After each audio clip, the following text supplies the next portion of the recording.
ริญพระเจ้าพี่น้องในเช้าวันนี้เราทั้งหลายจะเข้ามานมัสการพระเจ้าผู้ทรงเป็นพระเจ้ายิ่งใหญ่สูงสุดของเราพระเจ้าผู้ทรงเปี่ยมด้วยความรักพระเมตตาให้เราเข้ามาพระเจ้าด้วยจิตวิญญาณในความยิ่งพระองค์ทรงเป็นความรอดของเราเราจะนมัสการพระเจ้าผู้ทรงเป็นป้อมปราการแห่งความรักอันยิ่งใหญ่พระองค์ทรงเป็นเยโฮวายิเรพระเจ้าผู้ทรงจัดเวรเราจะเข้ามาสรรเสริญพระองค์นมัสการพระองค์ด้วยจิตวิญญาณในความยิ่งใหญ่แม่ดูเถิดพระเจ้าเป็นความรอดของเราทั้งหลายพี่น้องเราจะเข้ามาด้วยกัน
ของพระองค์ฮาเลลูยาฮาเลลูยา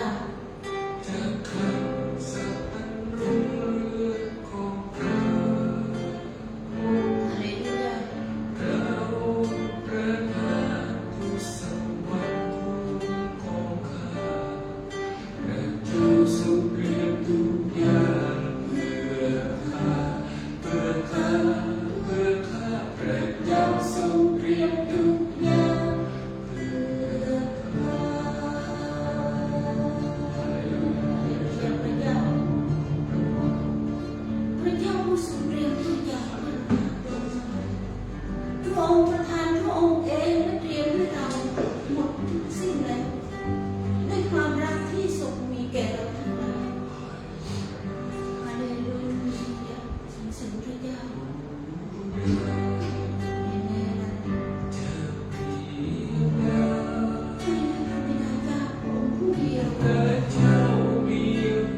พระองค์เป็น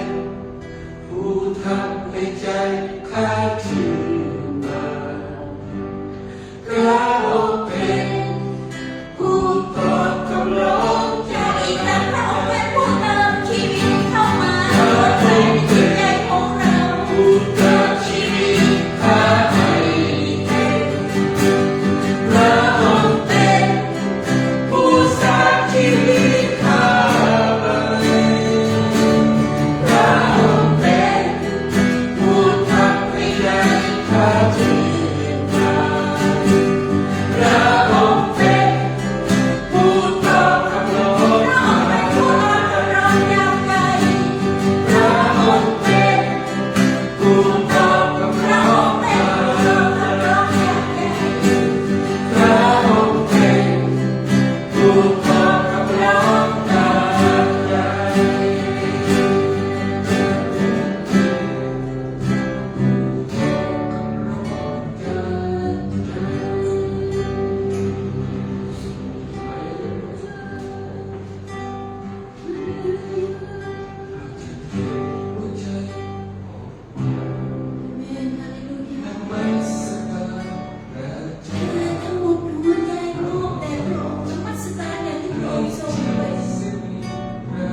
กันร้อนด้วยไฟแห่งพระวิญญาณ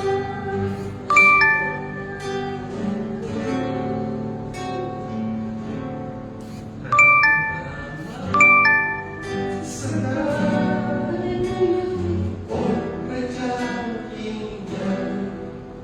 ไม่มีอะไร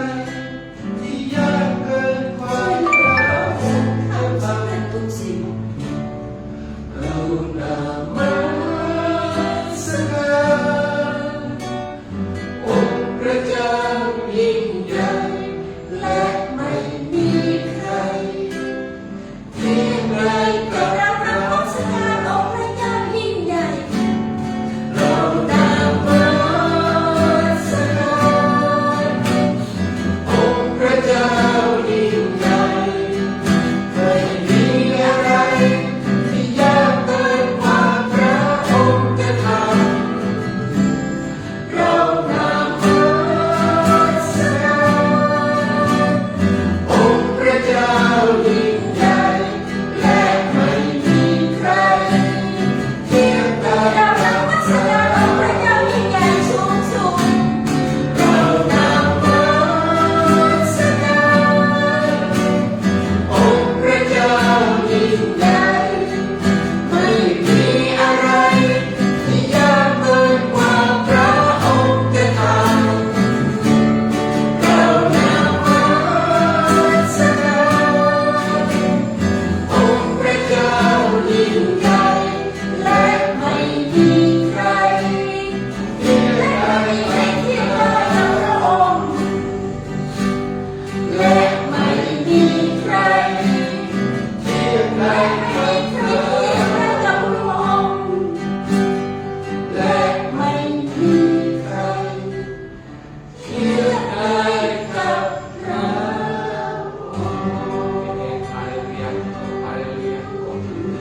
ใช่เลยพระเจ้าไม่มีใครเทียบได้กับพระองค์ขออธิษฐานว่าภาพความรักของพระองค์เหนือเราทั้งหลายเคลื่อนไหวในเราทั้งหลายสรรเสริญพระองค์ด้วยสิ้นสุดดวงใจสิ้นสุดกำลัง